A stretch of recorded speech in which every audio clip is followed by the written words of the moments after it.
Welcome everybody back to Daydream Legend. I'm starting to lose count of the episodes. I believe this is 5, and I appreciate you coming back. If you're new to the show, please subscribe on YouTube or Spotify or anywhere that you listen to your podcasts. Just hit the subscribe button, follow, and rate the show. If you're on audio podcast, go to my YouTube, youtube.com/Joe Fernandez. You can watch the video there or on Spotify video. So Spotify's got the audio and the video. And I appreciate that they set that up so small podcasters like me can put out some uncomfortable video. That's right. I got a comment on last episode, and I went to I responded to it, and I was gonna capture what they wrote and put it on the screen, but it I didn't delete it. I don't know what YouTube did with it, but it's gone. Or if the person deleted it, I don't know. It wasn't that bad of a critique. It wasn't like a hater.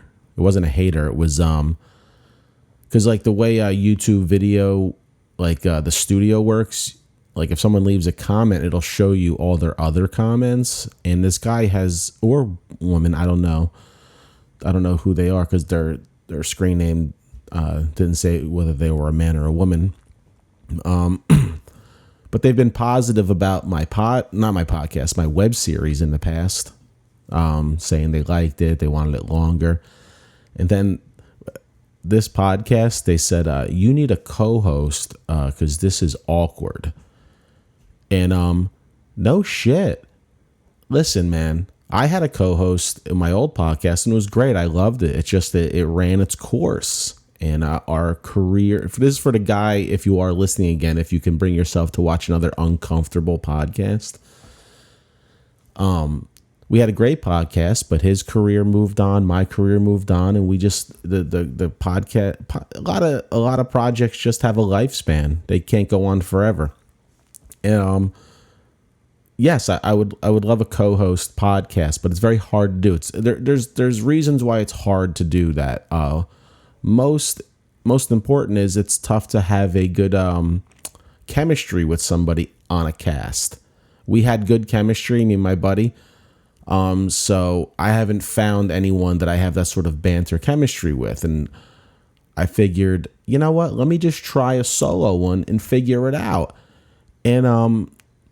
And that's what we're doing. Of course it's uncomfortable. We're like, 5-6 episodes in? I don't even know what this is going to be yet. See, the problem sometimes with me with creativity is if I think so hard before doing something to make it perfect to get going, I never get going because mentally I can't think of the perfect thing. So even when I did the web series, I just started making it. I mean, I wrote some episodes, obviously, but you don't know if they're going to be good until you start shooting and acting. And you just go do it. And podcasts, it's a little easier to do that because you don't have all the money involved, all the, the casting involved. Excuse me, I'm burping. Oh, sorry about that. I'm not professional. See, it's very awkward. So I started this podcast and just seeing what happens, see what it grows into. It's starting to grow into something. And yes, it's awkward. Believe me, it's awkward for me too to be talking into this, but it's something I want to try. I mean, that's it. I mean, almost all the fun stuff I've ever done have started off uncomfortable, and I guess that's where you could find something good. I mean, who knows? I figure I'll give this a year.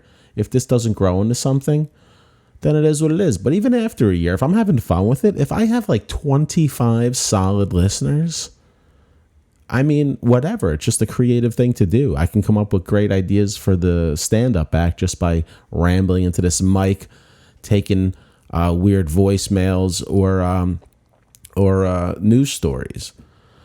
But I don't know. I guess, yes, it's awkward. However, whatever. What am I supposed to do what everybody else is doing? I don't even know. I mean, there's solo podcasters that are great at it. But go back to the beginning of anybody's projects, to episode 1. I'm sure it was awkward, And I looked on this guy's YouTube because that's what you do when someone puts something negative. You go, I have to stalk them and see what they do. And it hurt not hurt my feelings, but it bothered me because this person's an artist. You're an artist, sir or woman. I want to see your early drawings. Were they awkward? Were they? So I'm not saying this to shit on you. I swear to God. I thought it was good constructive criticism, letting me know I'm awkward, and I know that. So it wasn't a hater post, but I just wanted to put it out. I wanted to tell people about it because the comment's gone. I don't know what happened to it. But whatever. It is what it is. I just wanted to tell people about that. Yes, I know this is awkward, and I appreciate the people sticking around for this awkward journey into solo podcasting. Because whether you like watching this because you think it's fun or funny or awkward, whatever, just watch, just listen. That's all I'm trying to do here, is to kill 30 minutes of your life and my life, and hopefully we can find the occasional gold nugget of laughter. Let me tell you something. What I just came up with in my head, the gold nugget of laughter, I am so embarrassed that came out of my mouth. How corny is that? That was probably one of the corniest things I ever thought up. Like, I felt douche chill right after I said it. I'm like, you can't let that die right there. You have to acknowledge how awful you feel about this thought that came out that you just threw out there. So that's that. New mail notification. All right, I'm going to get to some emails. Actually, I want to get to one email first. It was I was sent this email based on a previous episode where we talked about trust in the gut. I believe that episode someone asked me like advice I give to people that I don't follow myself. It might have been the last episode. I don't know, the awkward one. So I got this email and it said, hey, your podcast, Trust Your Gut. I have a comment. Some people say trust your gut, but I think they mean trust your intuition. Once I was offered a part-time teaching job. The school asked for a photo. I sent it. They didn't like it. They wanted something more professional, quote. All of a sudden, my intuition said, quote, micromanagers don't take the job. But a friend said, quote, is that the hill you want to die on? So I took the job. That was a huge mistake. Awful, awful, awful. Gut equals intuition. Just my story. You might be done with that topic on your podcast. That's fine. But I think the gut, aka intuition, is underrated. Thank you for emailing me that. Yeah, gut intuition. See, I think my problem with gut intuition. I get intuition is a better word for trust your gut. I always have this problem. I don't know if I said it on the last cast with like, is it my intuition or is it my anxiety? Because to me, my anxiety could be paralyzing and keep me from doing things I want to do or taking risk when I should take risk. So I guess I sometimes feel like in hindsight, I can say thing was my intuition. Like if it worked out, I'm like, man, I trusted my intuition. Or if it didn't work out, I should have listened to my anxiety. You know what I mean? Like, I always feel like it's easier to say those things after the fact. It's very hard in the moment to say I need to trust this because, like, in your case, it was like a job. It was something that should have been positive. Now, if it worked out, your intuition was great, but it didn't work out.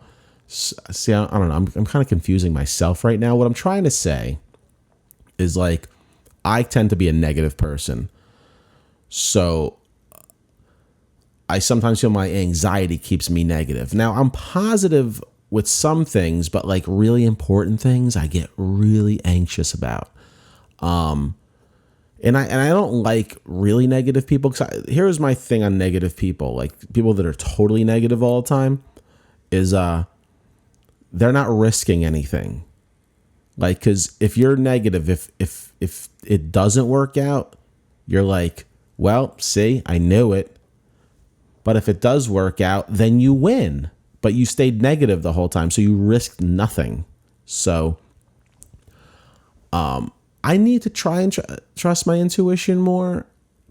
It's just for me. There's a very fine line between that because I think I just need more guts in my life. I need more intuition. I Googled intuition and after you sent this to me, because I did not double check these memes to see if they're real, but it seems like Albert Einstein was big on intuition. So I don't know if these quotes are actually from him. Someone put them on a photo of him, so they could be real, but we know how all that works. But according to Google's search for intuition, a meme of Albert Einstein comes up and says, "The intuitive mind is a sacred gift, and the rational mind is a faithful servant. We have created a society that honors the servant and has forgotten the gift." See, I get, you know what it is? I guess intuition, if I think about it in my life, it's like, so he's saying intuitive mind and rational mind. See, I think the rational mind is what brings me my anxiety, because sometimes you don't do things risky because of this rational thing. Like, and I think that's comfort zone that leads to just status quo and missing out, where intuitive mind pushes you forward. I need to work that muscle more. I need to trust that intuitive mind more. Because maybe you know what I should Google? I should Google the difference between intuition and anxiety, because that would be intuition versus anxiety. Let's see what they say, because that's always my problem. Anxiety, physical sensation of alertness, attentiveness, hypervigilance. Intuition, physical sensation of calm, relaxation, letting down one's guard.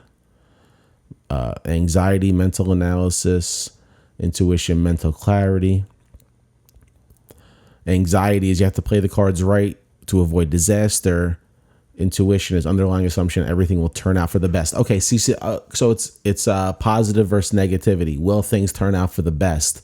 My mind normally goes to what do I got to do to avoid disaster, not assuming everything will turn out right. So I think this is a muscle that I have to work better. I need better I don't think intuition is mystical and just comes. I think it's like working the positive muscle. I guess it could be some mystical thing if you believe in that sort of thing. But yeah, so that's my uneducated breakdown of it. So I relate with you, though. I relate with you. I've thought I should have trusted my gut in situations and turned out to be right. But sometimes I don't know if I made things wrong by actually being full of anxiety. So I guess it's a lifelong learning thing that I have to figure out, that we all have to figure out. But I appreciate your email. I hope that made any sense, because this is awkward. You have new messages. So I've had a lot of experiences with paranormal in the past, but one of them that always sticks out was when I was 4 years old. My grandmother had passed away, and it was about a month later, and I was with my aunt, my mom, my grandfather sitting in the living room, and I looked up at the staircase. It was about 9 o'clock at night, and I seen my grandmother wrapped in white walking from the top of the staircase all the way down to the bottom. And I looked at the chair after she had gotten to the bottom. She was smiling, wrapped in white like an angel. And I looked back at the chair to see, if she was there. Maybe I was hallucinating or something. And when I looked back, she was gone. It was weird. That was the first time that I actually remember having a paranormal experience. Recently, the other night, we just moved into Old Bridge about 3 months ago, so this house is still new. Like, doors will open up. Cabinets will open. You'll constantly be hearing people walking up and downstairs. I was in the basement the other night practicing vocals, and I had my eyes closed. It was the end of the song, so I was just relaxing with the LED lights on. And I opened them up, and I seen what looked like a doppelganger, like an exact replica of me standing literally right next to me. But now, mind you, there's no mirrors, no nothing in my basement that would have any kind of reflection. It creeped me the fuck out. I ran, turned all the lights on, called my fucking girlfriend downstairs, and she seen me freaking out. Was like, what happened? And I'm like, look, I just seen an exact replica of me.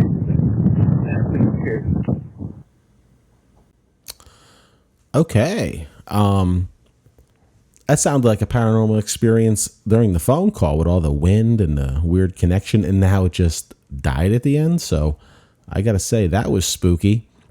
This was I got a message from this guy a few weeks ago that I answered, and he did mention that he had a paranormal story. So I said, hey, please call in and tell the story. And see, I've never had a paranormal experience like that, but I've known people that have had, like I've had so you said like you saw your grandma, like a vision of your grandma, and then they were gone, and you know if you were hallucinating. I remember my grandma, she didn't know she was having this paranormal experience. Now, mind you, she was in a dementia home. Okay, so we'll put it there.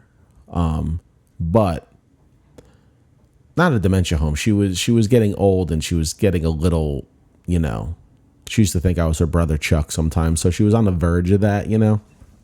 And she had told us a story. Like her sister Connie had passed away, and the family decided not to tell her because why upset her? She's very old. It's towards the end of her life. There was no reason to get her very upset. And then we were there visiting her one day, and she said that Connie came. You just missed her. She was just here visiting me. Now, when she said that, she wasn't the grandma who thought I was her brother Chuck. She was regular grandma, and she said it with a sincerity that we all looked at each other like, what? Now, this was very much towards the end of her life. Like, it was happening.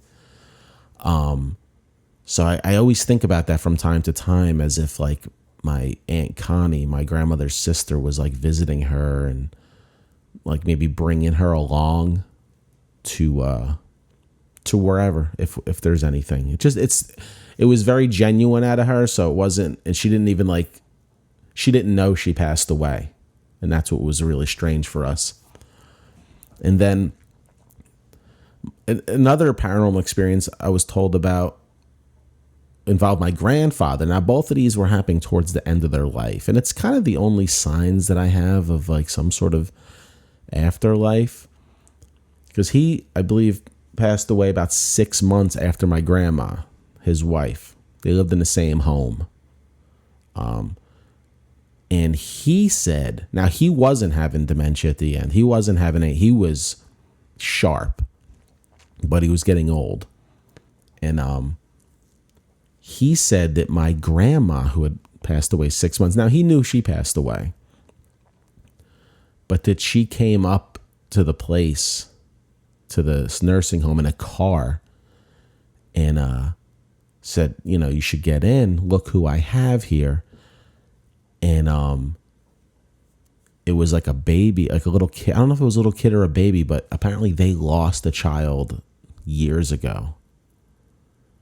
He didn't tell me this story. I think it was my mother or my aunt told me this story, and that was crazy because I didn't. It's so. I mean, who knows? Maybe that's something in his mind that he always like thinks about, and it brought that image to him. But it just seems so strange, especially when you knew my grandmother's story than his story. It's like maybe she was coming to be like, this is okay. Look who we're reunited with. Very, very strange. So I feel like you maybe, I mean, those happened at the end of their life, so I don't know. But you saw your grandmother, and you're sound like a fairly young man, so I'm hoping you're not at the end of your life. And she's coming to visit you to tell you it's okay. And I hope you're not on hallucinogens, so I'm assuming you're not. But I'm actually jealous. I want to see things. Like, let me tell you, if my grandpa could come to me as a ghost, I would love to just tell him, like, can you help Aaron Judge get this Homer? Like, I love paranormal stuff. I wish I had stuff like that happening in my life, but it just doesn't happen to me. And the vision of yourself without the mirror, that is scary. That would probably make me cry. I don't know if I want that sort of horror. But you know, I used to do a show called New Jersey Paranormal. I was like a editor of it. I used to like put the show together. You know, I'd I directed a few episodes. It's available on YouTube if you type in New Jersey Paranormal. But there's one episode where I had to come in. It was an episode about a person came in the studio that would talk to dead people through animals, but the guest to bring the animal didn't come in, so I brought my dog in, and it was me and my corgi on this show. And apparently this woman was talking to my dad through my corgi. And at first it was kind of very hokey and blah, blah, blah. And then so it was only a 30-minute show. So we taped it. I'm like, yeah, it was I guess, but it seems very generic. The stuff she said that was happening through the dog about my dad. But when the cameras stopped rolling, we're just sitting in the studio and she started doing like, oh, I got like a premonition. I got a vision. And she was describing things about my father in his house and like at the hunting club that he went to that we didn't even talk about. And already the cameras were stopped rolling. The studio was shut down. I'm like, oh my God, we should have been taping the whole time. This is actually stuff that's useful. So for a very small moment, I believe this woman. So it's definitely something I should investigate. I have some interest in it, but I've never had personal. But I appreciate you sharing that with me. I wish I knew more about paranormal. Like I like hearing the stories, but I don't even know what to tell you about it. That's why I just told you about paranormal stuff in my life.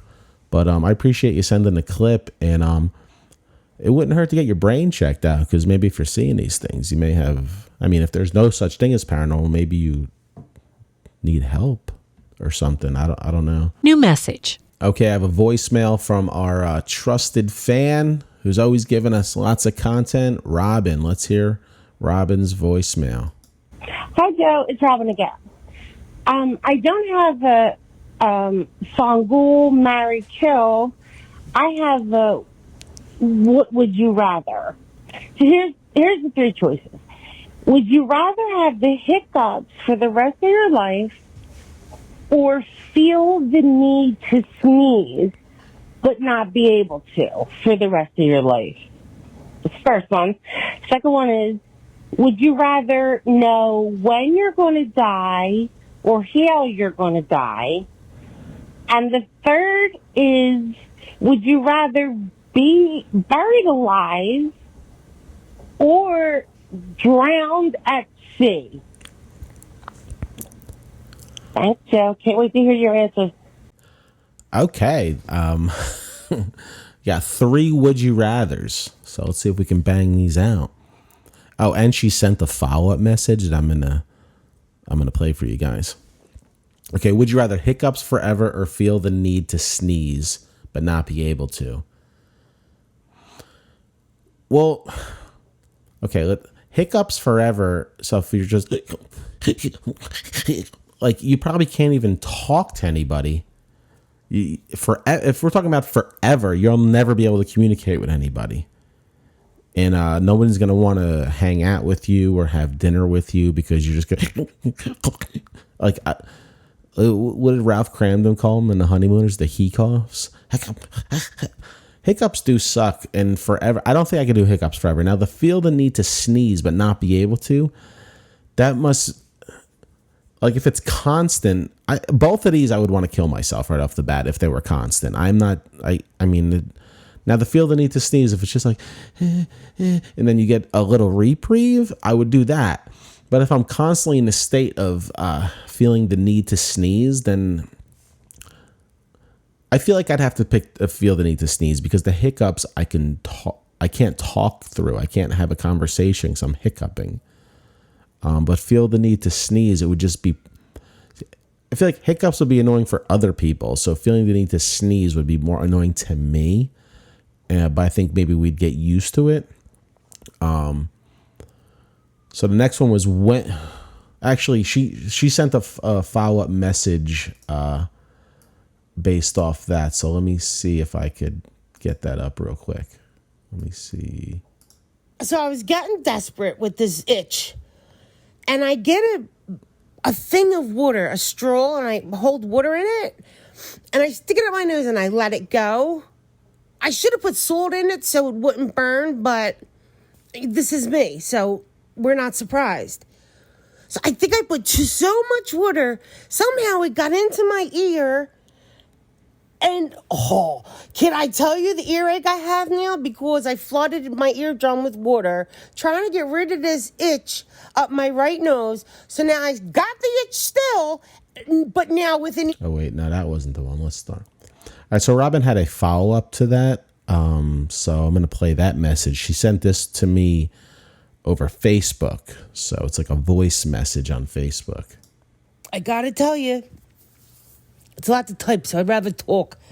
I gotta tell you, since I sent you that phone call, it was the one, would you rather, was something about sneezing. Would you rather this or feel the need to sneeze? Oh, let me tell you, my friend, in my right nose, since that phone call, maybe a day after, I feel like it's happening right now. I feel like I have to sneeze all the time, and it won't go away. So I fucking jinxed myself. I sent you that stupid what if question, and now I have that feeling in my right nose that I have to sneeze all the goddamn time, and then pick the other one. In fact, don't even play the phone call. Don't jinx yourself with either one of them, because it's no fun, Joe, because now I'm stuck with the wanting to have to sneeze, and I can't get rid of it. For fuck's sake. Oh my God. I gotta tell you, I feel jinxed already because my nose is itching now. So I think you've jinxed me, but wow, I Robin, that's hilarious. This is the second time I heard it when you sent it to me, and it made me laugh, and it definitely made me laugh again. I feel bad that you jinxed yourself, but if you're watching this on YouTube or Spotify video, my nose is itching right now as well. But then Robin sent another one, another follow-up. Let's hear what she said with that one. So I was getting desperate with this itch, and I get a thing of water, a straw, and I hold water in it, and I stick it up my nose and I let it go. I should have put salt in it so it wouldn't burn, but this is me, so we're not surprised. So I think I put so much water, somehow it got into my ear. And, can I tell you the earache I have now? Because I flooded my eardrum with water, trying to get rid of this itch up my right nose. So now I got the itch still, but now with an earache. Okay? So there you go. Fuck me. Have a good day. Robin, I feel awful that this stuff is happening to you. All you were doing is trying to help my podcast with these nice messages, and you've jinxed yourself into this awful experience with your nose.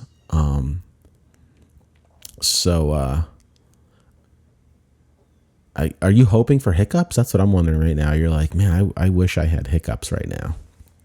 But I'm sorry. I'm going to move on to your next question because I just feel bad that I feel like I kind of caused this. But actually, no, you caused it because you're the one that asked the question. So you jinxed both of us because now my nose itches.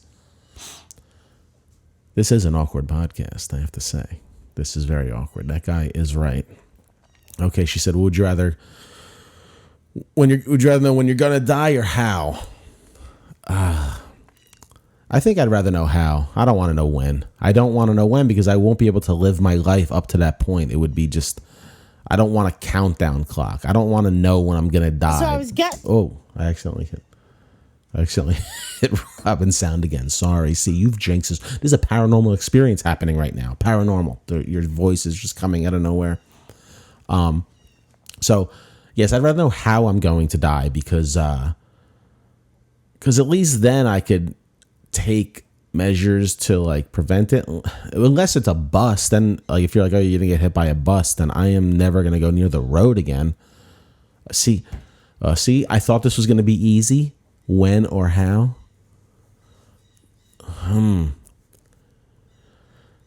Yeah, see, I was thinking I want to know how, if it was going to be a nice, like, oh, you're going to have a heart attack or some sort of natural cause like that. But if how is very vicious, then I'm going to live in an anxious life anyway.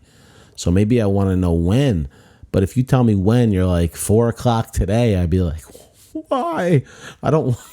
They both suck. They both suck. But I think I'm going to know how. I think I want to know how, because even if I know I'm going to die in like a burning car wreck, at least I could be aware a little bit more, but I won't know when it's going to happen. Yeah, I don't want to know. I don't want to know when. So I'm going to go with the how, because I feel like the how I can deal with a little more. Now, buried alive or drowned at sea. There's not a chance in hell I would pick buried alive. I told you in the last podcast, I have an extreme case of claustrophobia from my brother holding me down and breathing his hot, disgusting breath in my face. No, thank you. I would rather be drowned at sea, because they say, I don't know how they figured this out, but they say drowning is one of the most peaceful ways to die, which I don't know how they know that. Because if the person's drowned, they couldn't really tell the story of how peaceful it was. And if the person was able to tell that, what other way did they die that they can base this off of? Like, oh, this was way more peaceful than when I got burned alive. This is way more peaceful than when I got shot in the face. Like, how do they know? And if they didn't get it that way, what did they run some tests where they drown people and see their brain activity and see if it was a lot more peaceful than if they burned some? See, I'm picking drown because though they both involve losing your breath and dying like that, I feel like drowned may be a little faster, because I could just suck in a lot of water and possibly die, where being buried alive, I'm just going to be panicked until the air runs out. And then, I'm picking drowned at sea. There's not a chance in hell I'm getting buried alive. All good things must come to an end. All right, well, that's the end of another Awkward Podcast. Episode 5, we got through it. Some silly shit, some paranormal shit. I am heading tomorrow to Los Angeles to go see the Taylor Hawkins tribute concert at the Kia Forum. I am so excited. Hopefully I'll have some good stories to tell you guys when I get back. I'll be going out there with my buddy James in LA for like 4 days. Fun concert. Thanks everybody for watching and downloading and whatever, interacting, sending me message. Let me get the number again, because I'm not prepared as I should be for you to send me a voicemail. It's 973-908-8477. Send me a voicemail to that number. You could send me a text message to that number. You can go to my website, joefernandez.net. You can send me a message there. Subscribe to the YouTube, all the podcasting platforms, everything. I appreciate your support. Even, the guy from YouTube that set me off at the beginning of this podcast, I appreciate your support as well. I hope this week's was a little less awkward for you, but we did have fun. I had fun. So we'll see you guys next week. Thanks for supporting. Take care.